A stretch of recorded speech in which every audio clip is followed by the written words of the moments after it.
tell me that you need me? Yeah. If I tell you all my feelings, would you believe me?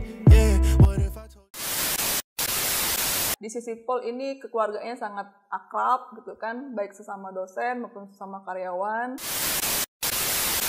Organisasi itu menjadi nafas bagi saya untuk terus beraktivitas. Mana sih menurut Ibu kira-kira dengan mahasiswa yang cukup belajar aja nih, nggak tertarik sama sekali buat Kupu-kupu organisasi? ya? Iya, kupu-kupu. Kuliah pulang. Ya. Kalau misalnya diberikan tugas gitu Kalau kan, kata orang Palembang cacak lupo. gawe ke ya, dan berhubungan baik juga dengan dosen gitu ya, karena dosen juga manusia gitu kan. Kalaupun ada salah-salah ya ditanya saja dengan sopan, pasti dosen akan menjelaskan dengan baik. Semoga Anda semua lulus dengan cepat, dengan predikat yang baik ya, cum laude kalau bisa, dan mendapatkan pekerjaan sesuai dengan apa yang kalian semua cita-citakan. Would you tell me that you need me? Yeah.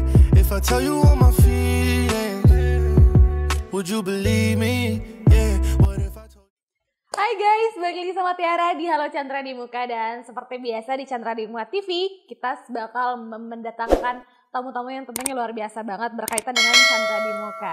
Nah, kalau kemarin kita sudah kenalan dengan Wakil Ketua 2 Bidang Umum Keuangan dan Operasional, kali ini Tiara bakal ngobrol-ngobrol sama Wakil Ketua 3 Bidang Kemahasiswaan dan juga Alumni. Dan langsung saja, sudah ada Ibu cantik di sebelah Tiara, Ibu Sumarni Bayu Anita. Selamat pagi, Ibu. Pagi, Tiara. Apa kabarnya?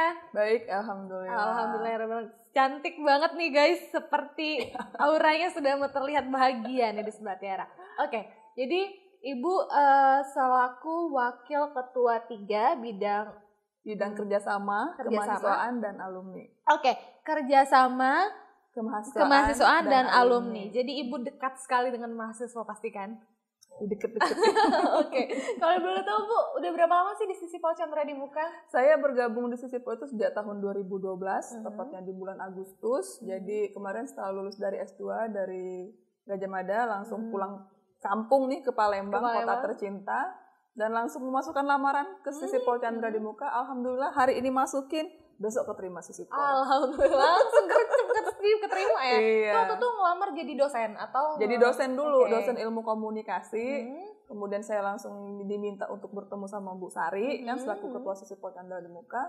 Dan alhamdulillah langsung diberikan 3 mata kuliah waktu itu. Mengampu 3 mata Fresh kuliah. graduate dari S2? Fresh graduate dari S2 langsung ke Sisipol Chandra di Muka. Jadi dari perjalanan dari sebagai dosen lanjut ke Oke, dari dosen pegawai? Agustus saya langsung diangkat menjadi sekretaris jurusan ilmu komunikasi itu di bulan Februari 2013. Kemudian 2 tahun berselang kemudian menjadi ketua sekretaris jurusan dari ketua jurusan ilmu komunikasi dari tahun 2015 sampai 2019.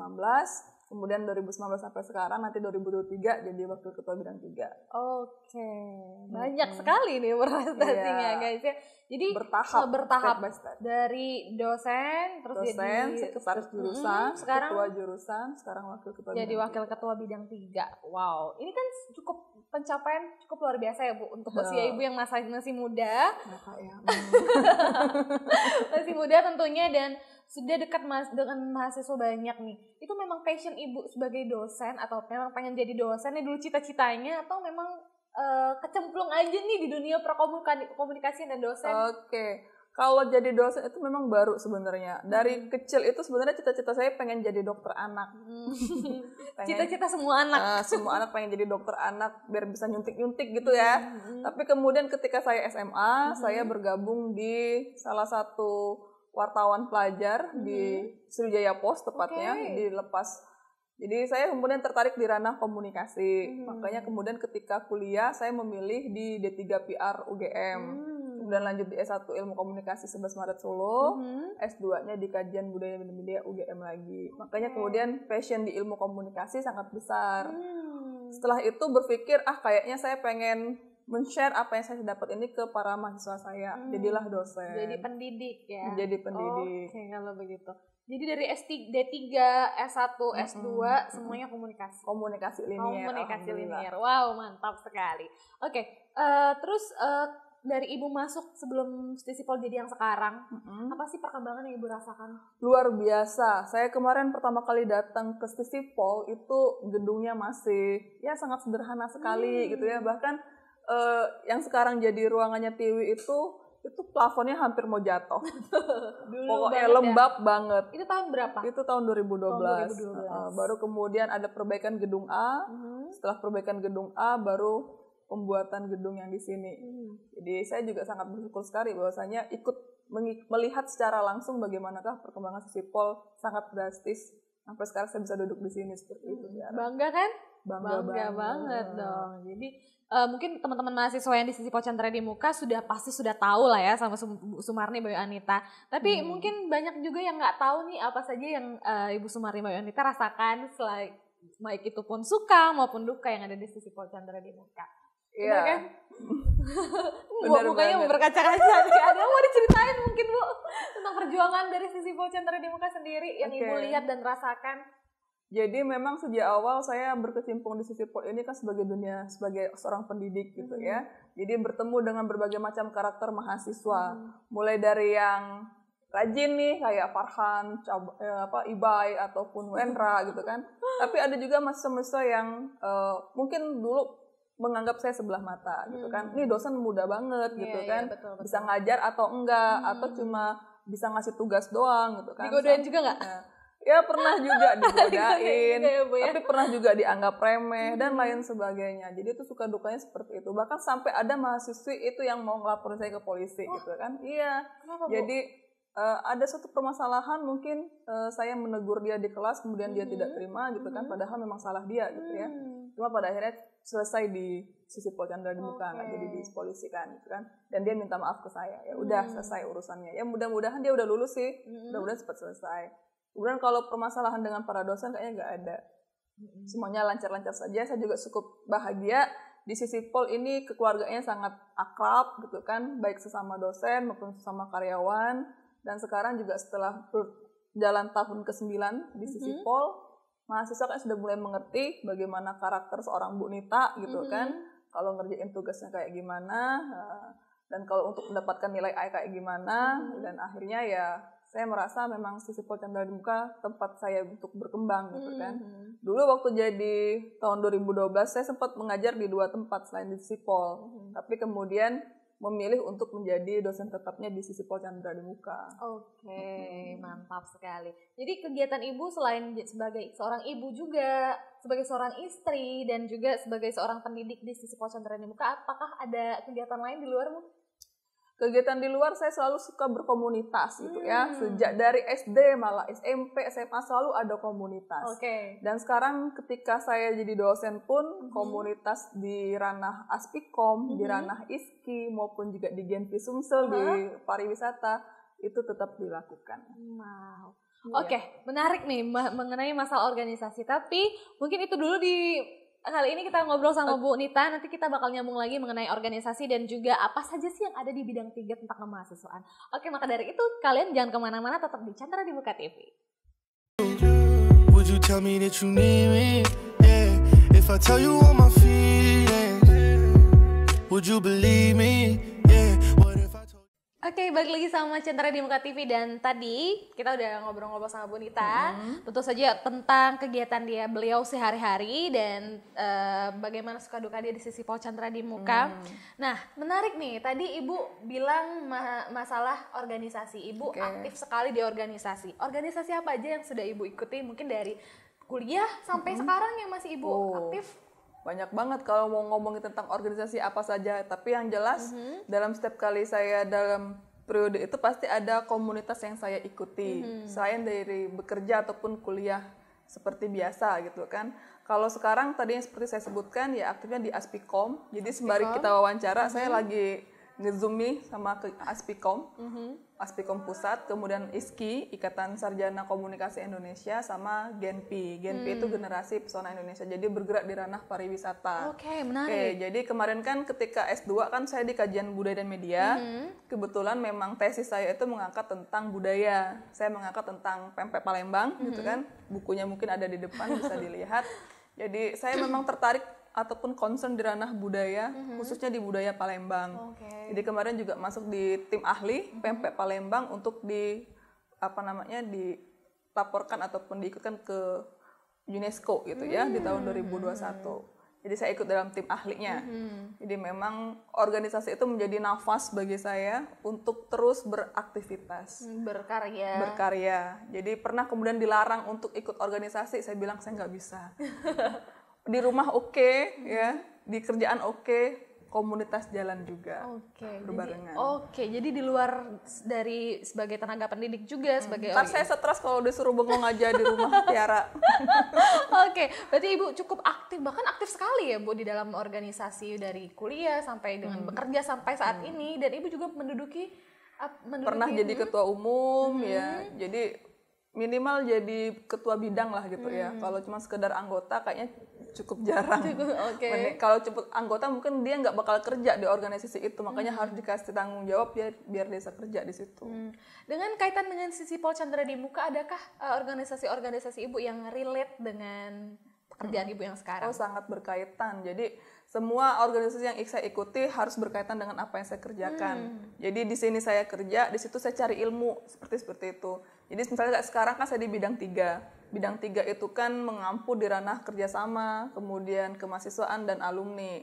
Kemarin saya sama Andrian itu staf bidang 3, itu kemudian membuat surat kepada para ormawa yang ada di Sisipol Chandra di Muka. Kan kita ada 8 nih kan, mulai dari BEM, kemudian ormawanya. UKM itu ada Mapala Kelaras, ada BGC, ada Komasip, kemudian HMPS-nya itu ada Himakom, Himakesos, HMAC, sama Himapol. Itu juga sangat membantu ketika saya paham organisasi, bagaimanakah organisasi yang baik di Sisipol Chandra di Muka diterapkan. Makanya kita punya terobosan bahwasanya yuk kita adain pelantikan bareng untuk di tahun ini. Insya Allah nanti kan di akhir November 2020 kami dari bidang 3 sudah meminta seluruh ormawa untuk melakukan regenerasi kepengurusan agar nantinya adik-adik tingkatnya juga bisa merasakan bagaimana mengelola sebuah organisasi. Dan kekuasaan kita udah mulai belajar dari tingkat kuliah. Jadi untuk pengalaman itu bisa nanti ketika dia udah jadi DPR misalnya, jadi anggota legislatif ataupun institusi di luar, ngerti gitu loh, yang namanya kekuasaan itu tidak boleh dipegang sendiri. Harus kerjasama dengan yang lain. Jadi sudah belajar dari masa kuliah, biar jadi dasarnya jadi pemimpin yang baik. Istilah itu soft skill. Soft skill ya. Selain dari belajar, hard skill, soft skill juga harus dipenuhi. Nah, ini ada kan nih beberapa mahasiswa yang mungkin menutup sekali akses mereka dengan organisasi. Gimana sih menurut Ibu kira-kira dengan mahasiswa yang cukup belajar aja nih, dia tertarik sama sekali buat organisasi? Ya? Iya, kupu-kupu. Kuliah pulang. Ya sayang sekali gitu kan. Padahal ketika kuliah dia sudah punya kesempatan untuk mendapatkan semua hal yang tidak bisa didapatkan oleh orang yang tidak kuliah. Saya rasa itu ya kesempatan emas yang dibuang sia-sia. Jadi saya sih selalu menyarankan kepada seluruh mahasiswa, baik dimanapun, terkhusus di Sisipol Chandra di Muka, kalau sudah jadi mahasiswa, selain Anda memang harus kerja ilmu gitu kan, hard skill, cari ijazah, tapi carilah pengalaman.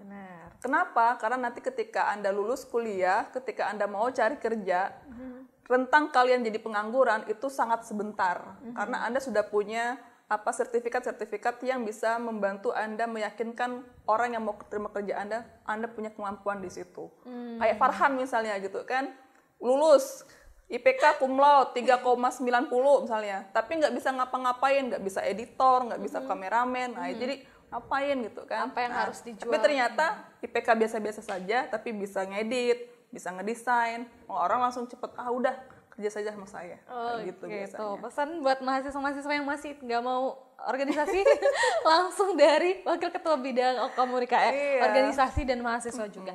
Nah, kalau ngomongin masalah bidang kemahasiswaan dan juga alumni Bu, apa saja yang rencana-rencana ke depan Ibu untuk Sisipol sendiri tentunya? Rencana ke depan tentu kita menyeimbangkan dengan borang gitu ya. Kita kan sekarang sedang mempersiapkan untuk akreditasi institusi. Tentu bidang 3 nggak bisa bergerak sendiri. Kita kerjasama dengan bidang 2 maupun bidang 1 bersama-sama untuk memenuhi komponen-komponen yang diminta untuk pemenuhan akreditasi institusi. Salah satunya tracer study. Jadi kemarin-kemarin kita mungkin sudah melaksanakan tapi tidak maksimal. Tracer study ini kita juga pengen cari tahu apakah alumni-alumni Sisipol Chandra di Muka itu langsung terserap di dunia kerja atau tidak. Makanya bidang 3 nanti akan membuat kuesioner dan akan disebarluaskan ke alumni-alumni yang lulus 3 tahun terakhir. Bukan dari tahun pertama gitu ya. Kalau dari tahun pertama banyak banget. Dan memang tidak bisa mengukur. Jadi memang tracer study itu 3 tahun terakhir. Untuk kerjasama memang kita kembangkan ke perusahaan-perusahaan yang berkaitan dengan mahasiswa di 4 jurusan yang ada di Sisipol Chandra di Muka. Ilmu komunikasi, kesejahteraan sosial, politik, sama administrasi negara. Mereka diminta untuk bekerja sama agar mahasiswa bisa magang di institusi-institusi yang ada di Kota Palembang. Kurang lebih seperti itu. Jadi bukan hanya mengurusi dari ilmu komunikasi saja, tapi juga mengurusi semua jurusan yang ada di Sisipol. Wajib. Kan sekarang di bidang 3. Kalau kemarin di Kajur ilmu komunikasi, ngurusinya anak komunikasi doang gitu kan. Makanya akrab dengan para kru-kru CTV. Tapi kalau misalnya sekarang gak bisa lagi. Harus adil ke seluruh prodi yang ada. Adakah sesuatu di dalam wakil ketua bidang 3 ini yang mahasiswa-mahasiswa lain tuh tidak tahu nih, kira-kira apa aja sih yang ada di dalam bidang ini? Jadi bidang 3 sangat terbuka untuk seluruh kegiatan kemahasiswaan. Kita itu mulai dari menyambut mahasiswa. Jadi kegiatan-kegiatan PKKMB itu sekarang di bawah bidang 3. Jadi kemarin kita sudah ada kegiatan PKKMB baik pun online maupun offline. Kemudian juga ada lomba foto dan seterusnya nanti sampai dengan kita mempersiapkan skill-skill mahasiswa di CECDC itu juga di ranah bidang 3. Masih banyak kan Bu? Iya, banyak lagi. Iya dong, kalau masih banyak. Nanti kita bakal nyambung lagi nih guys. Sip. Kita bakal nanya-nanya tentang lebih dalam lagi tentang bidang kemahasiswaan dan juga alumni. Dan jangan lupa tetap di subscribe, di like dan juga di komen. Dan jangan lupa jangan kemana-mana, tetap di Chandra di Muka TV. Would you tell me that you need me? If I tell you all my feelings, would you believe me? Yeah. What if I told you... Masih balik lagi sama Tiara di Chandra di Muka TV, di Halo Chandra di Muka. Masih sama Ibu Dita. Dan tadi kita udah ngomongin masalah mahasiswa dan juga organisasi. Sekarang kita mau ngomongin masalah bidang kemahasiswaan dan juga alumni. Adakah yang mahasiswa tidak tahu tentang bidang ini yang mungkin Ibu pengen sampaikan? Apa ya kira-kira ya? Jadi bidang ini kan memang baru ya. Kalau dulu namanya kan cuma bidang kemahasiswaan. Kalau sekarang kan digabung jadi bidang kerjasama, kemahasiswaan dan alumni gitu kan. Jadi 3 hal kemudian diberikan di bidang 3. Makanya saya menjadi wakil ketua yang satu-satunya punya staff. Karena kerjaannya agak banyak ya. Jadi mungkin yang harus diketahui oleh mahasiswa adalah ketika mereka mau melakukan kegiatan-kegiatan di luar, baik itu mungkin jadi delegasi, itu bahkan berkaitan dengan bidang 3. Kalau mereka ada ikut perlombaan, itu juga ke bidang 3. Bahkan kalau misalnya ada kompetisi-kompetisi di Kemendikbud, kita yang akan mendata mahasiswa untuk bisa ikut lomba. Dan berharap sih anak Sisipol Chandra di Muka ada yang menang. Jadi kemarin kayak terakhir yang saya dampingi itu adalah ketika ada mahasiswa yang lolos di PKM-M. Jadi selaku bidang 3 juga bertanggung jawab untuk mendampingi para mahasiswa itu mengambil gambar ya. Kan kebetulan kita juga punya CTV gitu kan. Jadi yang membuat video, potongan gambarnya itu udah dibantu sama CTV dan bidang 3 gitu kan. Tapi kalau memang paparan ya tentu yang mahasiswa itu sendiri. Jadi banyak sekali yang kita kerjakan dan mahasiswa juga diminta untuk sering-sering ngelapor sih sama kita, karena kalau tidak ngelapor kita nggak juga akan susah untuk tahu, walaupun di awal kita sudah ada survei minat bakat gitu ya, untuk tahu, oh kamu pinter di apa sih, apakah di olahraga, ataukah pinter di debat, ataukah pinter di karya tulis, itu sangat berarti sekali sama kita. Oh ya satu lagi, nanti sekiranya di semester genap, kita mau ngadain event perlombaan yang akan mengajak seluruh mahasiswa, seluruh Sisipol Chandra di Muka untuk berkompetisi. Kita mempersiapkan ada lomba karya tulis, ada lomba debat itu ya. Dan itu akan kalau saya sih akan mewajibkan ya untuk kalau di kelas saya itu kan biar mereka ikutan di kegiatan itu. Jadi kita akan menyaring ini di level Sisipol, baru nanti kalau level Sisipol dia lolos akan mempermudah kita untuk ikut di ranah yang tingkat provinsi maupun nasional, bahkan mungkin internasional. Harus dong, karena mahasiswa Sisipol kan banyak juga yang berprestasi ya Bu? Iya, sebenarnya banyak sekali mutiara-mutiara yang terpendam di sisi Pol Chandra di muka. Saya selaku dosen kemarin selalu ngeliatin satu-satu, kamu pinternya apa? Ya, ikut saya di sini. Kamu pinternya apa? Jadi kalau biasanya mahasiswa ini malu-malu gitu ya. Kalau nggak ditanyain nggak mau kasih tahu. Karena kuliah kita kan bukan kayak SMA lagi, Bu ya, harus sudah tahu semua nih kegiatannya. Kalau ini kan di luar kebijakan kampus juga, dan mereka harusnya ngelapor ke bagian ibu. Ya, makanya mungkin di sisi lain saya juga selaku selain sebagai waket, saya kan juga seorang blogger nih dan sangat antusias di ranah sosial media. Makanya saya juga meminta mahasiswa untuk saling follow-followan Instagram sama saya untuk melihat juga aktivitas mereka seperti apa. Kayak aktivitas cabal misalnya seperti itu kan, pinter fotografi, nih sekarang lagi hebat sebagai konten kreator, Acal gitu, kemarin jadi narasumber di Halo Chandra di Muka, ternyata konten kreator juga, ternyata banyak sekali mutiara-mutiara yang sekarang sudah nggak terpendam tapi sudah mulai melejit, dan akhirnya kita juga akan minta untuk berkontribusi di sisi Pol Chandra di Muka. Luar biasa sekali guys. Oke, pesan dan kesan untuk sisi Pol Chandra di Muka dari ibu sendiri, harapan ibu ke depan buat untuk sisi Pol Chandra di Muka. Oke, jadi saya sejak awal masuk di sisi Pol Chandra di Muka bercita-cita agar kampus ini dikenal di Sumatera Selatan gitu ya. Mungkin agak muluk, tapi insya Allah step by step kita mencoba untuk mewujudkan itu. Jangan sampai nanti ketika ditanya orang, Nita kerja di mana gitu kan, di sisi Pol Chandra di Muka itu di mana gitu kan, jangan sampai itu terjadi lagi.